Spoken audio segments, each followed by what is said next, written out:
বন্ধুরা, এই 4টি জায়গায় কখনো সম্পর্ক টিকিয়ে রাখবেন না। কেউ একজন খুব চমৎকার একটি কথা বলেছেন, আবেগপ্রবণ মানুষ সম্পর্ক টিকিয়ে রাখে, ব্যবহারিক মানুষ সম্পর্কের সুযোগ নেয় এবং পেশাদার মানুষ স্বার্থ দেখে সম্পর্ক তৈরি করে। বন্ধুরা, রবিবারের দিন ছিল। কলকাতার একটি বৃদ্ধাশ্রমের ভেতরে এক বৃদ্ধ দম্পতি একে অপরের হাত ধরে বসেছিলেন। খুব আশা নিয়ে তারা গেটের দিকে তাকিয়ে পথ চেয়ে বসেছিলেন। ঠিক তখনই সেখানে এক প্রাণবন্ত হাসি খুশি খুব সুন্দরী তরুণী তাদের কাছে এসে দাঁড়ালো। তাকে দেখেই তাদের মুখে আনন্দের ঝলক ফুটে উঠল। মেয়েটি তাদের পায়ে হাত ছুঁয়ে প্রণাম করল। বৃদ্ধ দম্পতি তাকে আশীর্বাদ দিলেন এবং শুকনো ঠোঁটে তার কপালে চুমু খেলেন।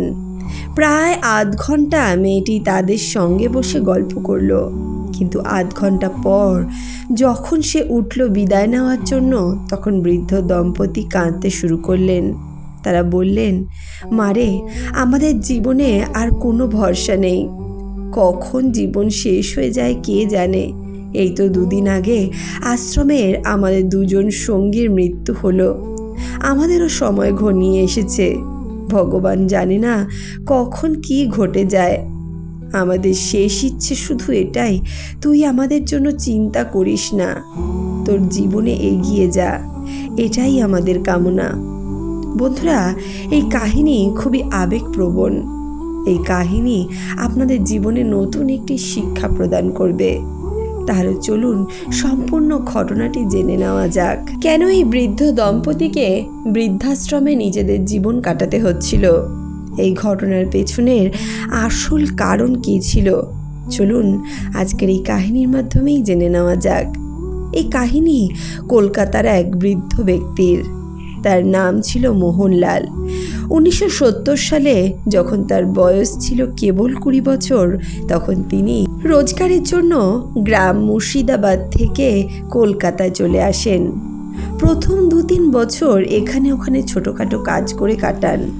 পরে তিনি বিদ্যুতের কাজ শেখেন এবং 1980 সালে উত্তর কলকাতার হাতিবাগান এলাকায় একটি ছোট্ট ইলেকট্রনিক্সের দোকান খোলেন। দোকান ধীরে ধীরে জমজমাট হয়ে যায়। এরপর তিনি গ্রামে ফিরে গিয়ে নিজের স্ত্রী আর 2 সন্তানকে কলকাতায় নিয়ে এলেন। তারা বালিগঞ্জের একটি এলাকায় ভাড়া থাকতেন। 2 জন ছেলেই তাদের পড়াশোনা করছিল। একজন 8ম শ্রেণীতে পড়তো আর একজন 9ম শ্রেণীতে। পরে তারা কলকাতাতেই উচ্চ মাধ্যমিক পর্যন্ত পড়াশোনা করলো এবং বাবার দোকানে হাত লাগাতে শুরু করলো। মোহনলালের দিন রাতের পরিশ্রম আর সততার ফল হলো অল্প কিছুদিনের মধ্যেই তিনি একের পর এক দোকান খুলতে লাগলেন। 2 ছেলের নামে একটি করে দোকান খুলে দিলেন। 1995 সালে মোহনলাল 2 ছেলের বিয়ে দিলেন। তারা সবাই বালিগঞ্জের একটি বাড়িতেই থাকতো। দোকানের ব্যবসা খুব ভালো চলছিল, কিন্তু সময়ের সঙ্গে সঙ্গে সংসার বড় হতে লাগলো। নাতি নাতনির আগমনে বাড়ি এখন পূর্ণ হয়ে উঠেছিল। বাড়ির সদস্য সংখ্যা হয়ে গেছিল 10 জন। তখন তাদের পুরনো বাড়িটা তাদের কাছে ছোট হয়ে গেছিল। এর ফলে একসঙ্গে থাকতে খুব অসুবিধা হচ্ছিল। তাই 2014 সালে মোহনলাল নিজের পৈতৃক বাড়ি বিক্রি করে, অর্থাৎ বালিগঞ্জের যে বাড়িটি ছিল সেই পুরনো বাড়িটি বিক্রি করে ছেলেদের জন্য বালিগঞ্জে 2টি আলাদা ফ্ল্যাট কিনলেন। প্রতিটি ফ্ল্যাট তিনি 3 কামরার কিনেছিলেন এবং তার দাম ছিল প্রায় 70 থেকে 80 লক্ষ টাকা। কিন্তু ফ্ল্যাট কেনার জন্য তাকে শুধুমাত্র পুরনো বাড়ি বিক্রি করেই হয়নি, আরও 15 থেকে 20 লাখ টাকা সুদে কারোর কাছ থেকে ধার নিতে হয়েছিল। ভেবেছিলেন ছেলেরা দোকানে আয় করে সব শোধ করে দেবে। কিন্তু বন্ধুরা, এখানেই ঘটল বিপদ। ছেলেরা ও তার স্ত্রীরা কোনো দায়িত্ব নিল না।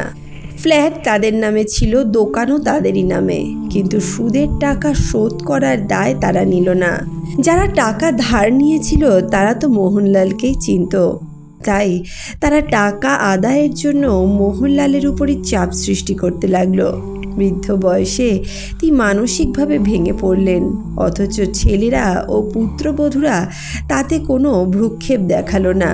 তারা আড়ম্বরতার সঙ্গে সংসার কাটাতে লাগলো। শুধুমাত্র একজনই ছিল যে একটু হলেও তার মনের কষ্ট বুঝত। সে হলো তার বড় ছেলের একমাত্র সন্তান অর্জুন। অর্জুন মোহনলালের বড় নাতি। সে তখন উচ্চ মাধ্যমিক পরীক্ষা দিচ্ছিল। অর্জুন যখনই নিজের দাদু ঠাকুমাকে এইভাবে ব্যস্ত দেখত, দুশ্চিন্তায় দেখত, তার খুব কষ্ট হতো। যখন সুদখোর মহাজনরা মোহনলালের জীবন দুর্বিষহ করে তুলল, রোজ হুমকি দিতে লাগলো, তখন একদিন মোহনলাল বাধ্য হয়ে মুর্শিদাবাদের গ্রামে গেলেন। সেখানে তার পৈতৃক কিছু ভিটেমাটি ছিল। সে পৈতৃক ভিটেমাটি বিক্রি করে 2 থেকে 2.5 কোটি টাকা তিনি পেলেন। টাকা হাতে পেয়ে তিনি কলকাতায় ফিরে এলেন এবং সব ঋণ শোধ করে দিলেন। যা অল্প কিছু টাকা বাকি রইল তা সুদখোরদের দিয়ে দিলেন। বললেন, ভাই, আমার কাছে যা ছিল সব দিয়ে দিয়েছি, এখন আমার কাছে আর কিছুই নেই। তোমরা যদি আমাকে মেরেও ফেলো তবুও আমার কাছ থেকে কিছুই পাবে না। দয়া করে এখন আমাকে ছেড়ে দাও। তিনি হাত জোর করে তাদের কাছে অনুরোধ করলেন। অবশেষে সেই মহাজনেরা তাকে ছেড়ে দিল। দীর্ঘশ্বাস ফেলে মোহনলাল নিজের কপালে হাত দিয়ে বাড়িতে এসে তাদের সোফায় বসে পড়লেন। বন্ধুরা, এই কাজে মোহনলালের সঙ্গে তার নাতি অর্জুনও গ্রামে গিয়েছিল। দাদুর সঙ্গে থেকে ভিটে মাটি বিক্রির কাজে সে সাহায্য করেছিল। কলকাতায় ফিরে আসার পর একদিন মোহনলাল তার নাতি অর্জুনকে বলল, দেখ দাদু ভাই, এখন তো সব কাজ শেষ হয়ে গেছে, সব ঋণও শোধ হয়ে গেল, আর কোনো কাজ করার ইচ্ছেও নেই। বয়সও তো হয়েছে, প্রায় 60-65 বছর তো হয়েই গেল। তাই ভাবছি আমরা দুজনে এবার হরিদ্বার যাব, গঙ্গা স্নান করে মনকে শান্ত করব। মোহনলাল ভাবলেন, এখন থেকে আমরা আরাম করে জীবন কাটাবো, সময় মতো 2টো রুটি খাবো, বাকি জীবনটা যেমন তেমনভাবে ঠিক কেটেই যাবে। কিন্তু বন্ধুরা, এ তো ছিল তার ভাবনা। আসল কাহিনী তো এখন থেকেই শুরু হতে চলেছিল। তার জীবনের কঠিন দিনগুলো তখনও বাকি ছিল। অর্জুন তখন নিজের দাদুকে বলল, দাদু ঠাকুমা, তোমরা হরিদ্বার একা কিভাবে যাবে? যদি পথ ভুলে যাও, আমি তোমাদের সঙ্গে যাচ্ছি। তোমাদের সঙ্গে গিয়ে তোমাদের গঙ্গা স্নান করিয়ে নিয়ে আসব। তারপর তারা 3 জন একসঙ্গে হরিদ্বার গেল, গঙ্গা স্নান করলো, দান দক্ষিণা দিল। তারপর পরের দিন আবার কলকাতার জন্য রওনা দিল। ফিরে এসে শান্তভাবে তারা বাড়িতেই বসবাস করতে শুরু করলো। কিন্তু বন্ধুরা, 15 দিন যেতে না যেতেই বড় বউ মোহনলালকে বলল, বাবা, আপনি দোকানে যান না কেন? মোহনলাল তখন বলতে লাগলো, বৌমা, এই বয়সে আর কত কাজ করব আমি, এখন আর ইচ্ছে করে না। আমি কি সারা জীবন শুধু কাজই করে যাব? 45 বছর ধরে দিন রাত খেটে কোটি কোটি টাকার সম্পত্তি বানালাম। যদি সরকারি চাকরি করতাম তবে 5-6 বছর আগেই অবসর নিতাম। বড় বউ তখন বিদ্রূপ করে বলল, সরকারি চাকরি করলে পেনশনটাও পেতেন, এখন আপনাকে কি মিলবে? এই উত্তর শুনে মোহনলাল স্তব্ধ হয়ে গেলেন। তিনি স্ত্রীর দিকে তাকিয়ে বললেন, মানে আমি যদি কাজ না করি তবে খাওয়াও পাবো না? বড় বউ তখন ঠান্ডা গলায় বলল, শহরে এটাই নিয়ম। এই কথা শুনে তিনি স্ত্রীর দিকে তাকালেন। মোহনলালের স্ত্রী শীতলা দেবী ধীর গলায় বললেন, আজ তুমি শুনছো, কিন্তু কতদিন ধরে আমি এই সব কথা শুনে সহ্য করে যাচ্ছি।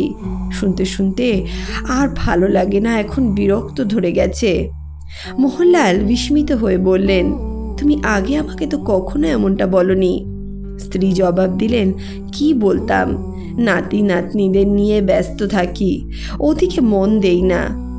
তখন মোহনলাল বললেন, ঠিক আছে, আজ সন্ধ্যায় ছেলেরা আসুক, সব কথা হবে। সেই রাতে বড় ছেলে কাজ থেকে বাড়ি ফিরল প্রায় রাত 10:30টার দিকে। মোহনলাল ছেলেকে ডেকে বলল, শোন, আমার তোর সঙ্গে কিছু কথা আছে। তোর স্ত্রী আজ আমাকে এই ধরনের কথা বলেছে যে আমি যদি কাজ না করি তাহলে খাওয়াও পাবো না। তুই বোঝ ৪৫ বছর ধরে আমি কঠোর পরিশ্রম করে কি উপার্জন করলাম তা সে জানতে চেয়েছে। ছেলে জবাব দিল, আপনি তো ঘরে বসে কিছু করেন না, সারাদিন বসে বসে কি কাজ আছে আপনার? নিজের মাথাও খারাপ করেন আর ওর মাথাটাও গরম করে দেন।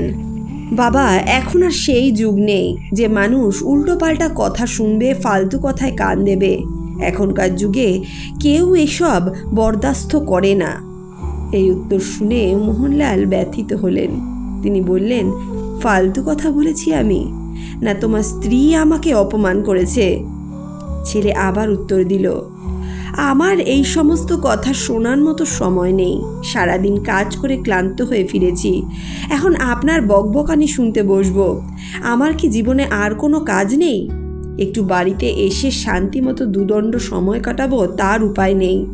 বাড়ি তো না যেন যুদ্ধক্ষেত্রে পরিণত করে দিয়েছেন। আপনি কেন বুঝতে যাবেন আমার কথা? আপনি তো বাড়িতে বসে থাকেন, আপনার কি আর যায় আসে? বন্ধুরা, ভাবুন তো, ৪৫ বছর ধরে যিনি দিন রাত পরিশ্রম করে সংসার গড়লেন, মাত্র ১৫ দিন বিশ্রাম নিতেই ছেলের মুখে এমন কথা শুনতে পেলেন।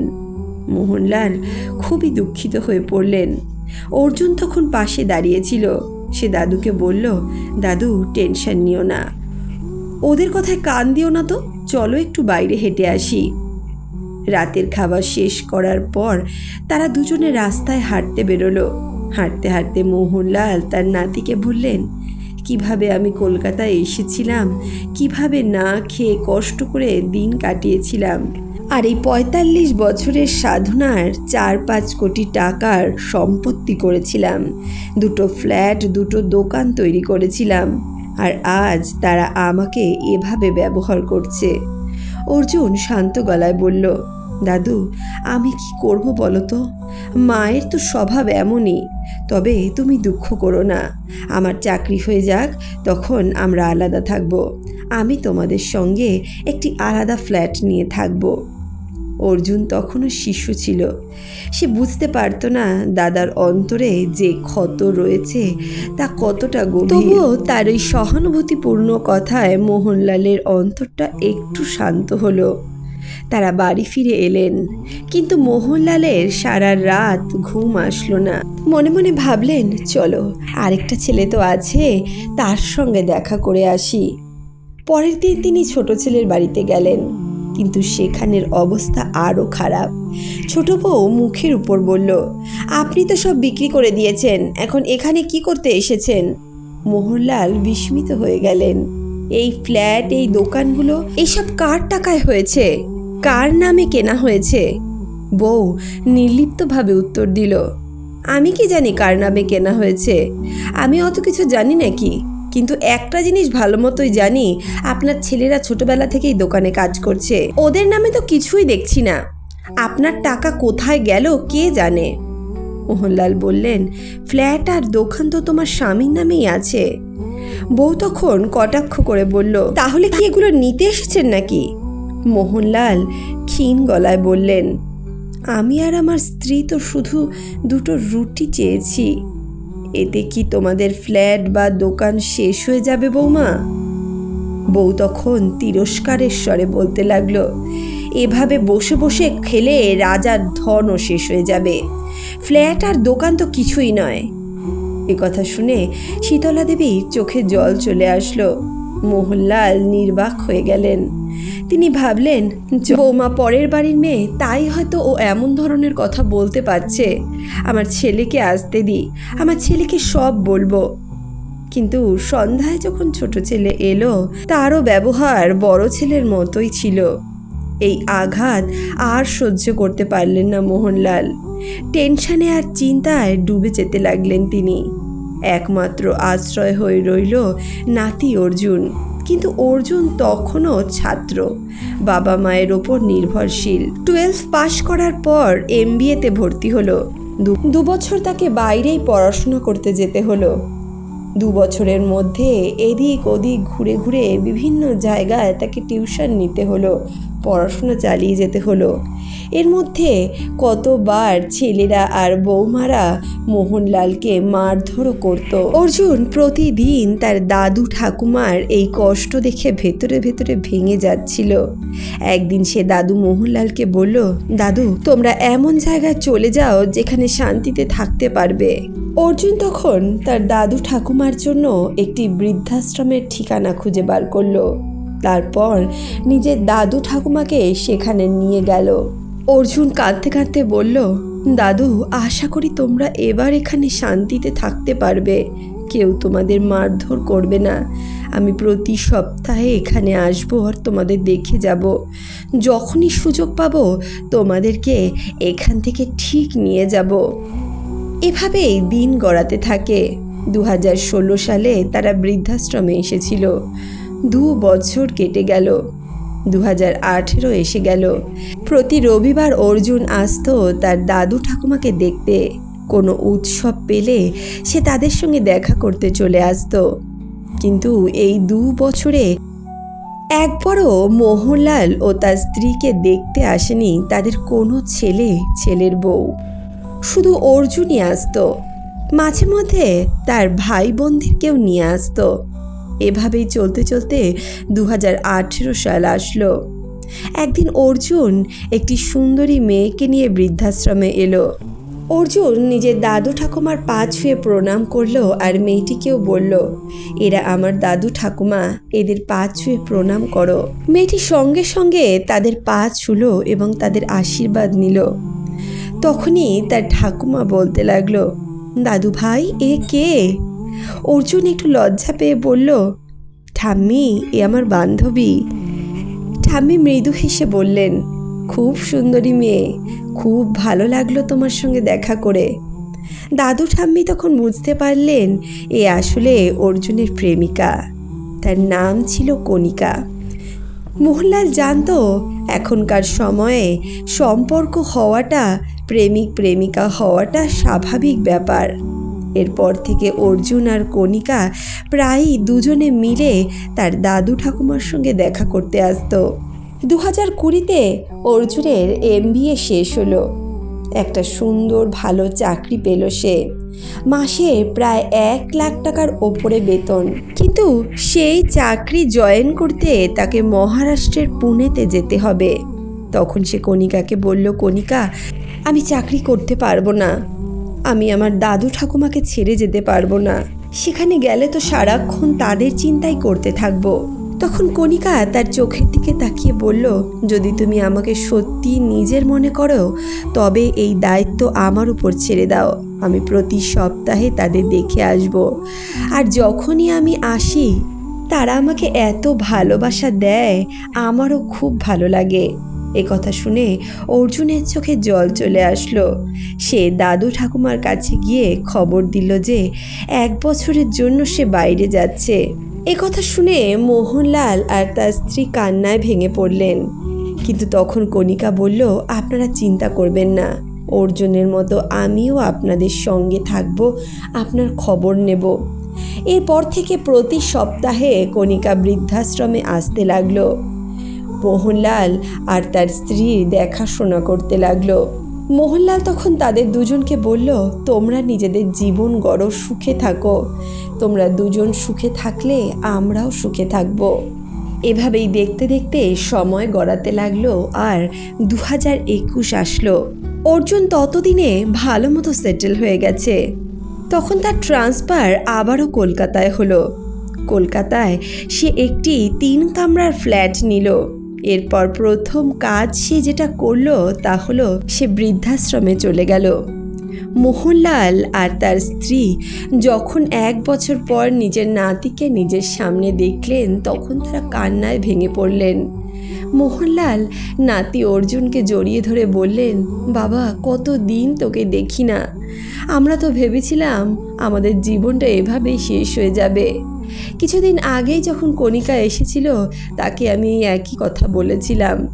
জানি না কবে এই জীবনের প্রদীপ নিভে যাবে।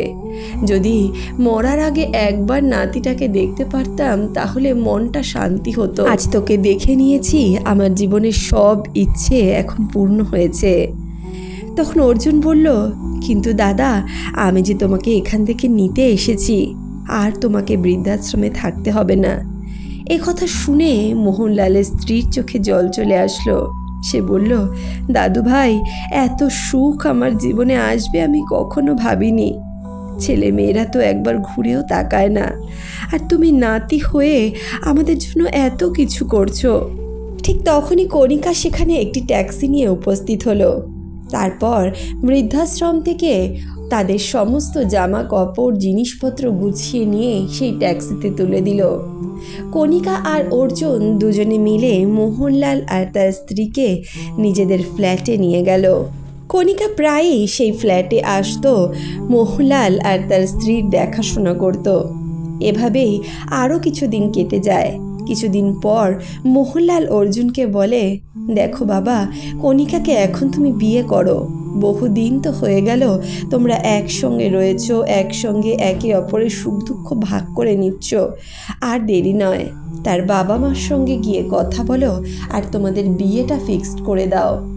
একথা শুনে অর্জুনও রাজি হয়ে গেল। সে নিজের বাবা মাকে এই বিষয়ে কিছুই জানানোর ইচ্ছে পোষণ করল না।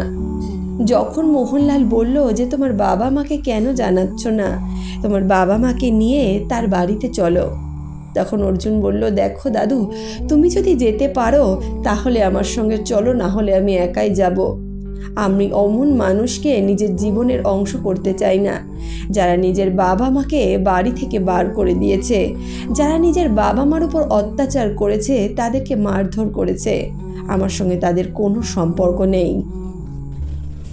মোহনলাল ও তার স্ত্রী দুজনেই অর্জুনকে বোঝানোর অনেক চেষ্টা করলো, কিন্তু অর্জুন ছোটবেলা থেকে যেই সব জিনিস দেখে বড় হয়েছে, তার মনে বাবা মার প্রতি একটা রাগ, একটা বিদ্বেষ জন্মে গেছে। সে কখনোই নিজের বাবা মাকে আর সেভাবে মেনে নিতে পারেনি। এরপর মোহনলাল আর তার স্ত্রী কণিকার পরিবারের সঙ্গে দেখা করে এবং একটি দিনক্ষণ ঠিক করে মন্দিরে সাদামাটাভাবে বিবাহ সম্পন্ন করে। কণিকা এসে পরিবারের অংশ হয়ে গেল। দাদু ঠাকুমার যত্ন নেওয়া সমস্ত দায়িত্ব সে নিজের কাঁধে নিল। চারজনের সংসার শান্তিতে চলতে লাগলো। কিন্তু অর্জুনের বাবা মা এই বিয়েতে খুশি ছিল না। তারা অর্জুনকে এই বিষয়ে অনেক উল্টোপাল্টা কথাও শুনিয়েছিল, কিন্তু অর্জুন তাদেরকে স্পষ্ট জানিয়ে দেয়, তোমাদের সঙ্গে সম্পর্ক রাখার কোনো ইচ্ছেই আমার নেই। তোমরা নিজের বাবা মার সঙ্গে যে ব্যবহার করেছো, তারপর কি আশা করো যে আমি তোমাদের সঙ্গে ভালো ব্যবহার করব, তোমাদের সঙ্গে সুখে শান্তিতে নিজের জীবন কাটাবো? কখনোই সম্ভব নয়। ছোটবেলা থেকে যেটা দেখে বড় হয়েছি, আমিও তো সেটাই শিখব। তাই চিন্তা করো না, তোমাদের দায়িত্ব নিতে কখনো অস্বীকার করব না। আমি আমার দাদু ঠাকুমার কাছ থেকে এই বিষয়টা অবশ্যই শিখেছি যে মানুষ যতই বেইমান হোক না কেন, তুমি কখনোই নিজের দায়িত্ব থেকে পিছু পা হও না। তাই তোমাদের যা প্রয়োজন তা অবশ্যই আমি তোমাদেরকে দেব, কিন্তু আমার ভালোবাসা, আমার সঙ্গ তোমরা কখনো পাবে না। এভাবেই 1 বছর কেটে যায়। ততদিনে অর্জুন নিজের কাজে অনেক বেশি সফলতা অর্জন করেছিল এবং 1 বছরের তারা বড় করে বিবাহ বার্ষিকী করেছিল। তারা নিজেদের বিবাহ বার্ষিকীতে নিজেদের বাবা মাকেও আমন্ত্রণ জানিয়েছিল। যখন অর্জুনের বাবা মা তার বিবাহ বার্ষিকীতে আসলো, তারা দেখলো মোহনলাল ও তার স্ত্রী সেখানে উপস্থিত আছে। এতদিনের মধ্যে তারা নিজেদের কৃতকর্মের জন্য যথেষ্ট শাস্তি পেয়েছে। তাদের সন্তানরাও এখন তাদের কাছে থাকে না, তাদের যত্ন করে না। এখন তারা নিজেদের ভুলগুলো বুঝতে পেরেছিল। যখন এতদিন পর নিজের বাবা মাকে তারা সামনে দেখলো, তারা এগিয়ে গিয়ে তাদের কাছে ক্ষমা চাইলো। তাদের পা ধরে ক্ষমা চেয়ে বলল, বাবা, আমার অনেক বড় ভুল হয়ে গেছে, আমাকে ক্ষমা করে দিন। কিন্তু মোহনলাল কাঁপা কাঁপা গলায় বললেন, ক্ষমা করে কী লাভ? 4-5 বছর আমি বৃদ্ধাশ্রমে কাটিয়েছি। প্রতিদিন কারো না কারো মৃত্যু দেখেছি। আমি ছিলাম এক অনন্ত দুঃখের সাগরে। তখন তো তোমরা কেউ খোঁজ নিতে আসোনি। যদি আমার নাতি অর্জুন আমার পাশে না থাকতো, হয়তো আমি এতদিনে আত্মহত্যা করে ফেলতাম। তাই আজ থেকে তোমরা আমাদের কাছে মৃত, আমাদের জীবনে তোমাদের কোনো অস্তিত্ব নেই। কথা শুনে শীতলা দেবী ফুপিয়ে ফুপিয়ে কাঁদতে লাগলেন। অর্জুন ও কণিকা ছুটে গিয়ে তাকে বুকে জড়িয়ে ধরল। অনুষ্ঠানে উপস্থিত প্রত্যেকটি ব্যক্তির এই দৃশ্য দেখে চোখে জল চলে এসেছিল। অর্জুন তখন নিজের বাবা মা কাকা কাকিকে বলল, তোমরা দয়া করে এখান থেকে চলে যাও। তোমাদের জন্য যদি আমার দাদু ঠাকুমার কিছু হয়ে যায় তাহলে আমি নিজেকে ক্ষমা করতে পারবো না। মোহনলালের 2 ছেলে এবং 2 বৌমা মাথা নিচু করে সেখান থেকে চলে গেল। তারপর থেকে তারা 4 জন সুখে শান্তিতে নিজেদের জীবন কাটাতে লাগলো। 2 বছর পর অর্জুন আর কণিকার ঘরে একটি সুন্দর ফুটফুটে কন্যা সন্তান জন্ম নিল। ছোট মেয়েটিকে দেখে মোহনলাল আর শীতলা দেবীর চোখ ভরে উঠল। তারা সারা দিন তাকে কোলে নিয়ে থাকতো। কণিকার তো নিজের মেয়েকে নিয়ে কোনো দুশ্চিন্তাই ছিল না। সব কাজ শীতলা দেবী করে দিতেন। বাচ্চার দেখাশোনা, বাচ্চার সমস্ত দায় দায়িত্ব সব উনি একা হাতে সামলাতেন। মোহনলাল আর শীতলা দেবী দুজনে মিলে তার ছোট্ট নাতনিকে নিয়ে সারা দিন সময় কাটিয়ে দিতেন। তার ছোট ছোট হাত, তার মিষ্টি কথা, এই সমস্ত কিছু তাদের জীবনের কেন্দ্র হয়ে উঠল। তারা যেন আবার নতুন করে নিজের ছোট্টবেলায় ফিরে গেলেন। আজ তাদের পূর্ণ সংসার, মোহনলাল, শীতলা দেবী, অর্জুন আর কণিকা এবং তাদের ছোট্ট কন্যা, 5 জন মিলে খুব ভালো মতো নিজেদের জীবন কাটাচ্ছে। কষ্টের পাহাড় পেরিয়ে অবশেষে তাদের জীবনে সুখ ও শান্তি ফিরেছে। তাহলে বন্ধুরা, আজকের এই কাহিনী, আজকের এই প্রসঙ্গ আপনাদের কেমন লাগলো কমেন্ট বক্সে অবশ্যই লিখে জানাবেন। আপনাদের কি মনে হয় অর্জুন যা করেছিল, সে যা সিদ্ধান্ত নিয়েছিল তা কি ঠিক ছিল? নিজেদের মূল্যবান মন্তব্য কমেন্ট বক্সে লিখে জানাতে ভুলবেন না। দেখা হচ্ছে নতুন কোনো ঘটনার সঙ্গে, নতুন কোনো কাহিনীর সঙ্গে। ততক্ষণের জন্য সুস্থ থাকুন, ভালো থাকুন।